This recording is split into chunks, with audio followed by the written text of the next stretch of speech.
Ang aktres na si Lovie Poe sa kanyang kasintahan na British. Saksi ang mga pamilya at mga taong malalapit sa kanila. Ang latest update sa mundo ng entertainment hatid ni Angelica Galvez.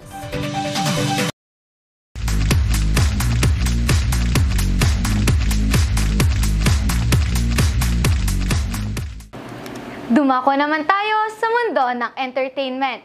Para sa balitang showbiz, Lovie Poe ikinasal na sa kanyang longtime British boyfriend na si Monty Blencowe noong Sabado sa Cliveden House sa Berkshire, England. Tanging malalapit na pamilya at kaibigan lang ang naging bisita ng mag-asawang Blencowe sa kanilang intimate wedding. Ilan rito ay si Senator Grace Poe, ang celebrity couple na si Dr. Vicky Bello at Hayden Ko, at ang talent manager na si Leo Dominguez. Habang naglalakad ito papunta sa harapan, makikitang nanginginig si Lovie, pero kita rin ang kanyang excitement sa kanyang suot na radiant ivory gown, habang tugtog ang instrumental rendition ng kantang Pangarap Ko Ang Ibigin Ka.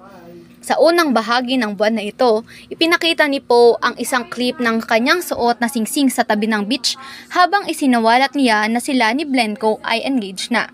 Base sa TikTok post ng kaibigan ni Lovie na si Tim Yap, makikita kung gaano kasaya si Lovie habang naglalakad ito papunta sa kanyang asawa. At yan ang balitang entertainment. Ako si Angelica Galvez. Balik sa'yo, Alvin at Vanessa.